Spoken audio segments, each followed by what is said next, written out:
get started here. Now that it's the end of January, I don't know if I would say that it was convenient or anything, but we had 3 chapters to go over for the Sermon on the Mount, chapters 5, 6, and 7 of Matthew. And because of the weather, that means that there was only 3 Sundays in January for us. So it's kind of turning out perfect that we're going to end January finishing up on the Sermon on the Mount. And so January 7th, we talked about Matthew chapter 5. And in Matthew chapter 5, there was the Beatitudes. And that was where they everything kind of starts with God blesses those who. So we had God blesses those who are poor. God blesses those who mourn. God blesses those who are humble. God blesses those who hunger and thirst for justice. God blesses those who are merciful. God blesses those whose hearts are pure. God blesses those who work for peace. And God blesses those who are persecuted for doing right. And then the last one was God blesses you when people mock you and persecute you and lie about you and say all sorts of evil things against you because you are my followers. And the focus verse there that was kind of at the end of the chapter was, if you are kind only to your friends, how are you different from anyone else? Even the pagans do that. And so as we've kind of went through the Sermon on the Mount, we've kind of talked about how this was Jesus's kind of opening thing where he kind of spoke to a whole bunch of people and he said, you know, this is what you've kind of been about, but this is what I'm saying. And so I always love that chapter 47 because I think it was kind of one of those things where he was saying, you know, hey, this is kind of, you know, you've always been kind of told to be a nice person or a good person and do what's right. But I'm saying as a follower, somebody who loves God, this is what you need to do. There's extra things that you need to do because some of the stuff that you've been told makes you okay is something that even some of the most evil person do. So, you know, I'm going to kind of give you this advice and we're going to kind of go from there. So then in chapter 6 was kind of interesting, and that's what we did last week, where it just seems like as we were going through chapter 6, the same words kept coming up. And so those key words were hypocrite and worry and rewards. And the word hypocrite showed up 3 times, and the word worry showed up 4 times. And as we kind of talked about those things, he was saying, don't be a hypocrite and don't worry. And then he said the word reward or rewards 7 times. And as he was kind of talking about the word rewards, he was kind of sitting there saying that, you know, if you want your reward from man, you can, but that's the only reward you're going to get. But if you're patient, I will reward you. And so it's just kind of interesting that as he kind of went through those words, he just kept mentioning, don't be a hypocrite, don't worry about, you know, getting praise from man, because if you worry about getting praise from man, that's all you're going to get. And so it was interesting to me because when I was looking at it, he said the word reward 5 times in the first 185 words of that chapter. So he knew that it was something that we were going to struggle with. He knew that, you know, in this world that we live in, sometimes it just feels like nobody is noticing what we're doing. And I think that that's so important nowadays as we kind of look at how we act and how we kind of go about our daily business. It just seems like sometimes we feel beaten down and we feel like, you know, here are all these little things that I keep doing and somebody in my life isn't noticing. Whether it be your job or somebody in your household or a friend, you know, it just seems like, you know, hey, I'm doing a whole lot of things and nobody's noticing. And God says, hey, I've noticed. You know what? Maybe nobody else noticed, but guess what? Your reward is coming. Be patient. And so I just think that that's so important that, you know, here it is again 2,000 years later, and this advice is still just perfect. And so it's interesting to me because I was reading a book this week, and it's just an interesting book because I think it has a lot of interesting things in it, but man, it's kind of boring. But I can't stop reading it because it seems like every time I read, you know, it's somehow this crazy mix of kind of boring but kind of interesting. So I can read it for about 8 to 10 minutes a day, and then I need to stop because I just start dozing off or I start getting bored with everything. And there was a thing in there where this guy was talking, and he was talking about the effective communication test. And so the effective communication test was done by Howard Friedman, who is a psychologist at the University of California at Riverside. And as I was reading this, it didn't really give any years or anything like that. So it didn't say, is he still a psychologist? It didn't say a whole lot. But all that this guy wanted to do was prove that some people have the ability to send emotion. And so is that contagious? And so right away, I kind of had to read that like 10 times to even try and figure out what he was talking about. And so what he was kind of saying is that, you know, some people, they have these emotions and they feel these certain emotions. And if you send these emotions, is it contagious? And so if we go to the next slide here, he did this thing and it was 13 questions long. And 3 of the questions that he kind of pointed out were, can you keep still when you hear good dance music? That was one of the questions. And then another one is, how loud is your laugh? And so it says, do you touch your friend when you talk to them? Those were 3 of the questions that out of these 13 questions that they came up with. And the highest possible score you could get was 117. The average score was 71 points. And they considered a high score anything above 90 and a low score anything below 60. So that's kind of how they did it. And then what they did after that was they took, and everybody who had a high score, they put them all separately in a room. So how many ever people that they had that was a high score, they put them in a room by themselves. And then they took everybody who was a low score, and they put 2 of them in a room with the one person who scored a high score. Okay, so you have one person who scored over 90 sitting in a room with 2 people who scored below 60. And then what they did is they said, okay, we're going to put you guys in this room for 2 minutes, and you can look at each other and you can do whatever you want. The only rule is you can't talk. And so they did this. And so then at the end of the 2 minutes, they put them there, and they had taken a questionnaire before. And then when they were all done, they had to fill out the questionnaire again. And all it was how are they feeling? And so it was interesting because what they found out was that in just 2 minutes, the low scores ended up picking up the moods of the high scores. So no matter how they were feeling when they walked into that room, the low scores ended up acting just like the people with the high scores. And so what that meant is there were situations where there was somebody who had a low score, but they were having a great day. And so they had this low score and they were feeling really happy. They had a whole bunch of positive things going on in their life. But those 2 people got stuck in a room with somebody who was a high scorer who was having a bad day. And what they found out was that those 2 low scorers, even though they came into the room with feeling happy, they walked out of that room after 2 minutes feeling depressed. And it happened every single time with all these experiments that no matter how the low scorer was feeling and how the high scorer was feeling, at the end of the 2 minutes, the low scorers always ended up feeling like the high scorers. And the crazy part is that it was never reversed. And none of the experiments that they did the high scorer end up feeling like the low scorer. And I just thought to myself as I was reading this, again, it was kind of boring in a way, and I had to read it 50 times to try and figure out if I understood everything that was going on. But I thought to myself, I think that this matches up with kind of what Jesus is talking about when he talks about the Sermon on the Mount. Is that he's kind of telling us that, hey, you know what? This is kind of what was acceptable before. And if you kind of just do things this certain way, it's not really going to ever move the needle.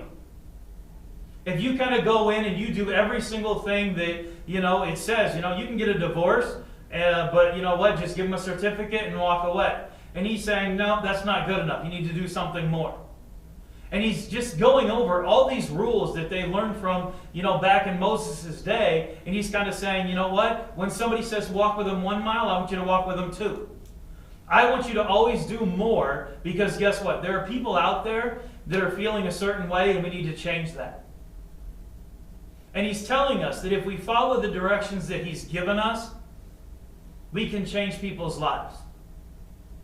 And we don't think about it. We just think we kind of go out and, we kind of live our lives the way that we need to live it. And we do the things that we kind of need to do. And you know what? Some people are happy. Some people are sad. And we can't change that.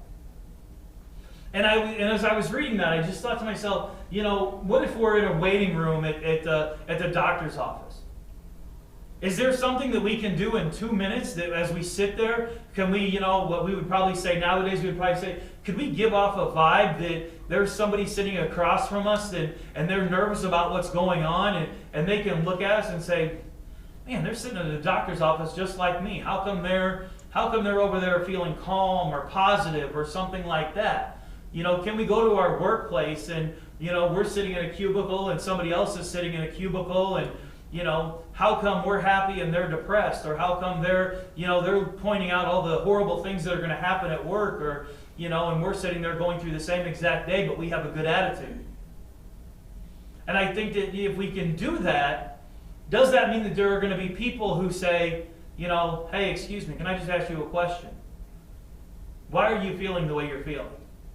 Obviously, so many of us are going through the same things. Every single one of us had the same January, and you know what? That snow was just very, I don't know if I want to say depressing, but it didn't make me happy. And so how come some people, they went through that January, the same January as I did, and they, this morning might even be a good example. I was trying to get everything printed and ready for today, and somebody, again, I won't say who, kept going outside, taking pictures of how the frost looked on everything, and then coming back in and saying, look at this. Look at how beautiful this is. And so again, one person had a wonderful attitude about the cold weather. The other person stayed inside. And so does that change how you feel about the cold weather? Do you all of a sudden say, here's this person over here, and they are seeing the beauty, and here I am complaining? So again, very few words were said, but something beautiful was pointed out, and it changes your attitude on everything. And so as we finish up here in chapter 7, let's just kind of sit there and think about, hey, we can make a difference, and there are people who are watching us and paying attention, and this is why Jesus emphasized so many important things. And so here we are in chapter 7, or page 1450 if you want to follow along. And it says, do not judge others. Do not judge others, and you will not be judged. For you will be treated as you treat others. The standard you use in judging is the standard by which you will be judged. And why worry about a speck in your friend's eye when you have a log in your own? How can you think of saying to your friend, let me help you get rid of that speck in your eye, when you can't see past the log in your own eye? Hypocrite. So again, one of those key words. He's calling somebody a hypocrite. First, get rid of the log in your own eye. Then you will see enough to deal with the speck in your friend's eye. Don't waste what is holy on people who are unholy. Don't throw your pearls to pigs. They will trample the pearls, then turn and attack you. And so again, I think that if we were just being open and honest, sometimes we can be very judgmental of people. Sometimes we can look at them and, just judge. And it could be for a variety of things. Sometimes we see somebody and, they're wearing a certain type of clothes and we say, oof, something's going on there. Or we see something and we're so judgmental. Sometimes when somebody's having a bad day, what are we? We're judging them for having a bad day, or we're judging them for being grouchy or grumpy or whatever. We don't know what's going on. And so it says here that if you judge them, you're going to be judged the same way that you judge other people. And I think that's so key, because I can just see it now where, here we are on Judgment Day and God's saying, hey, you know what? You had a pretty bad attitude when it came to that beautiful snow I gave you. And I'm going to be like, well, but. And he's going to be like, hey, you were judgmental of everybody else, so that's how it's going to be. And if you just think about it that way, and it's just so hard, but I think that we do it, or I'll say I do it at least, is that we just have this image of God trying to say, hey, why did you do this? And we're trying to sit there and say, but, well, this is why, and we want him to accept it, and he's going to sit there and say, I'd love to accept it, but guess what? When everybody else did it, you didn't accept that. So I'm not going to accept it from you. And I think this image that's given here about the speck in your or the log in your own eye, I just think that imagery is just so perfect that, again, we have something very huge in our life that's just dragging us down and keeping us far from Christ. And even though it's dragging us down and we have this big thing, we have no problem pointing out something small. We have no problem pointing out, blah, blah, blah, miss church on Sunday. And we want to point out that they're horrible for missing a church on Sunday. Meanwhile, we're doing something in our lives that's even more horrible because we don't know that they missed church because they were taking care of a loved one. So again, we're judgmental. We're pointing out these horrible things that we think are horrible that somebody else isn't doing. Meanwhile, we're continuing to do something on a daily basis that is keeping us far from Christ. And so here's Jesus saying, hey, if you're going to sit there and go help somebody else, make sure that your life is in order. Make sure that, when you go to help somebody, you're not doing it in a judgmental way. You're not sitting there saying, oh, I guess I better go help blah, blah, blah, because they're really struggling. And, if I don't help them, nobody else is going to. If you have that attitude, God's going to call you out on it. And He's going to say, I know you want rewarded for this, but maybe you need to take a few minutes and kind of look at what you have going on. And what we usually find out is there's something in our lives that is just holding us back, and we need to address that. And again, sometimes as it sits there, we don't realize that, it says don't throw your pearls to pigs. And I think that that's so important to sit there and think of, we sit there and we have these nice things, and we want to, just sit there and brag about them, but we're bragging about them to people, and it doesn't even matter. And we're just wasting it. And God is sitting here saying, you know what? You're wasting so many things on things that don't matter, and it's just not even going to help you. It's not going to benefit you. And if we continue here, it talks about effective prayer. And it says, keep on asking and you will receive what you ask for. Keep on seeking and you will find. Keep on knocking and the door will be open to you. For everyone who asks receives. Everyone who seeks finds. And everyone who knocks, the door will be open. And I think that that's something that, when we look at some of these prayer requests that we have every single week, it seems like, man, we keep praying for the same thing and we don't have an answer. And what God is saying here is, He's saying, you know what? Keep praying. You may not understand why, but the timing is not right. And we sit there and instead of giving up and giving up hope, He's sitting there saying, keep asking, keep knocking, keep looking, keep doing everything that you can, because if I'm not answering it the way you want, it may just be that the timing isn't right. And sometimes we are just so impatient, and we just want an answer right now. And I think it's so important as we kind of sit there and look at that, you know what, we want the thing right now, and we think that that's going to be what's best. But God has something so much bigger in store for us. But we have to wait. And so He's sitting there and He's just telling us right now, keep on asking, don't give up hope. Trust that my timing is better than your timing. And when the time is right, I will give you an answer. And if the answer is not what you want it to be, understand that there's a reason for that. And you may not be able to understand it because, you know what? That's one of the things that we have in our lives. We think, okay, if you're going to say no, that's fine. But if you give me a really good explanation, I'll accept it. And God's saying sometimes that's not the case. Sometimes the answer is no. And you're not going to like the no. But understand that I have a plan. And that's so hard. It's so frustrating. It's so makes me want to do things that, get angry and then be judgmental and just do those things that He's sitting here saying not to do. And so He continues and he gives this example. And again, what Jesus did so well is He would give examples that those people understood. And so here He is when He talks about, being patient and keeping asking. He says, you parents, if your children asks for a loaf of bread, do you give them a stone instead? Or if they ask for a fish, do you give them a snake? Of course not. So if you sinful people know how to give good gifts to your children, how much more will your heavenly Father give good gifts to those who ask Him? And so again, I think sometimes that, he's giving that good example that we can all understand that sometimes when we want an answer right now, that's the same as, your child saying, hey, I'm hungry, and you say, well, there's some pebbles outside, just go ahead and, scoop a couple up and eat them and you'll be okay. And if we sit there and we think about that, that's the dumbest thing in the world. Nobody would ever say that to their child. Nobody would ever say, you know what, I mowed the grass yesterday, but there's some grass out there you can eat. Go ahead and do that. We would sit there and we would find something for them. And so again, Jesus is using this example as something as, keep asking, and I am going to give you, something better than bread. I'm not going to fill you up for one meal. I'm going to fill you up for life. And so they understood that.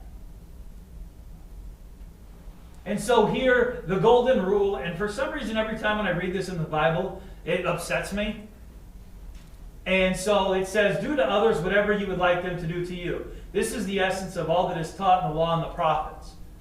And I read that, and for some reason it upsets me, because I think to myself, man, somebody stole this a long time ago, and they're giving credit as like, some old wise saying, because they don't want to say that it was Jesus that said it.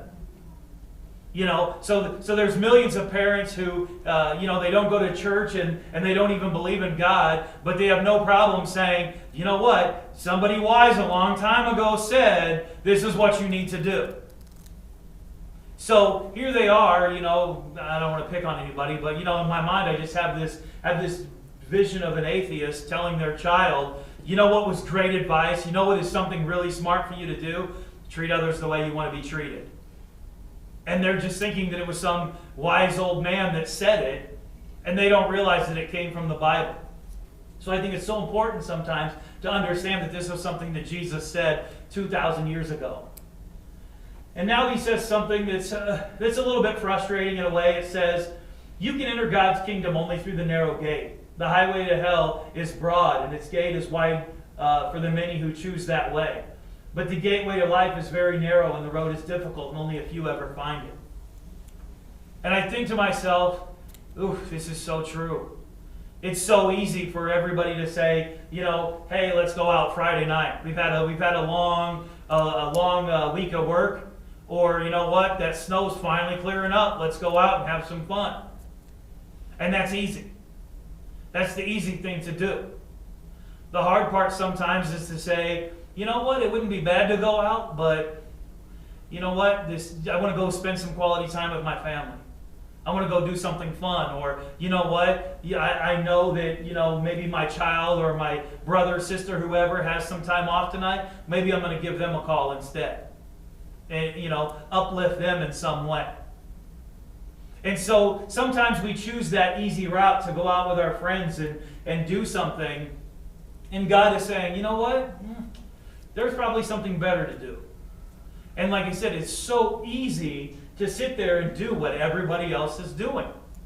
And again, this is something that we've been over so many times. But what he is saying is that, it's easy. The road to hell is easy. And what I am asking you to do in these extra steps, you're going to sit there and come back and say, this is a little bit harder than I thought. And he is sitting here saying, you are correct. It's harder than you thought. And again, it goes back to that word reward. He is sitting here saying that, everybody wants their reward right now. And the bad part is I'm telling you that guess what? If you just live this life for 50 more years, your reward is coming. I can't wait 50 minutes. And so I'm reading this and I'm saying I 100% understand how difficult this is. Go ahead. The tree and its fruit.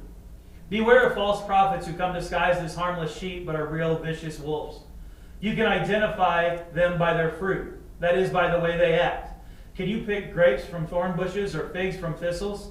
A good tree produces good fruit and a bad tree produces bad fruit. A good tree can't produce bad fruit, and a bad tree can't produce good fruit. So every tree that does not produce good fruit is chopped down and thrown into the fire. Yes, just as you can identify a tree by its fruit, so you can identify people by their actions. And I just think that that's such an interesting analogy as we sit there and think about it.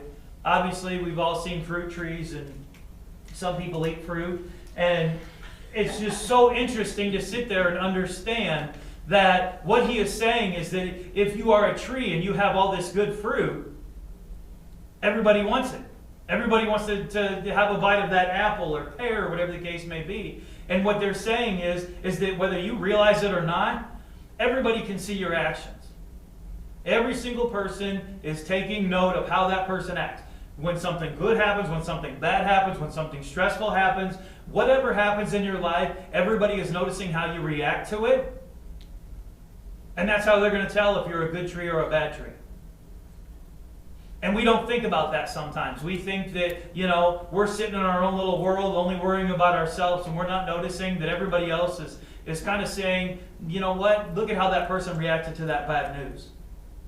How you react to the bad news sometimes tells everybody, whether it be family or friends or a coworker or a child, they're seeing how you react to that, and they're taking note.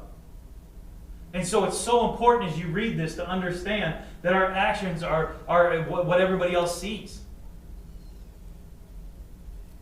And if we're almost finished here. True disciples. It says, not everyone calls out to me, Lord, Lord, will enter the kingdom of heaven.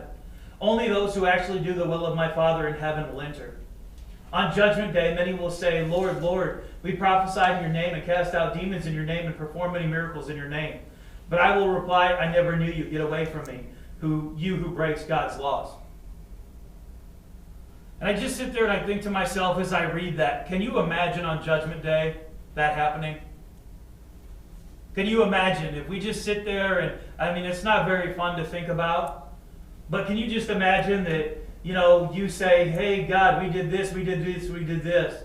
And God looks at you and he says, no, you were judgmental. No, your fruit was horrible. I gave you plenty of opportunities to show everybody what it's like to be a follower of Jesus, and you were horrible at it. You had a bad attitude. Every single time something happened and I put you in a position where one of your loved ones or one of your coworkers was going through something and you had an opportunity to show them my love, you didn't do it. And so he's going to look at you and he's going to say, get away from me. And I just think that, it's so fun to think about what it's going to be like in heaven. It's so fun to think about having an eternal life. It's so fun to, they talk about streets of gold and they talk about angels singing all the time. Man, that's fun to think about. But sometimes you need to think at the opposite end. And the opposite end is, guess what? There is a chance that if you go through life and you just think, I'll do it today, but maybe not tomorrow. Or, it's convenient today, so I'm going to do it.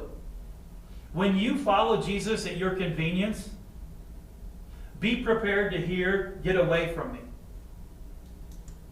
That is what he is saying here.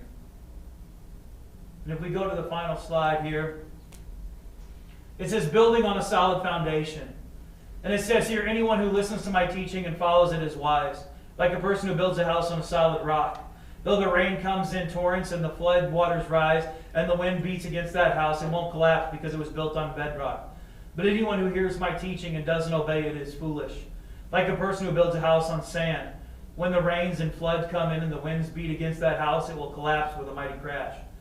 When Jesus had finished saying these things, the crowd were amazed at his teaching, for he taught with real authority, quite unlike the teachers of religious law. And I think if we look at that last verse, quite unlike their teachers of religious law, the idea that they had of their, why Jesus did not get along with those people is because everything that he had just finished saying in chapters 5, 6, and 7 was everything that those people were doing. And so what they were saying is that when Jesus was speaking this way, they understood it. And they understood that he was saying it out of love.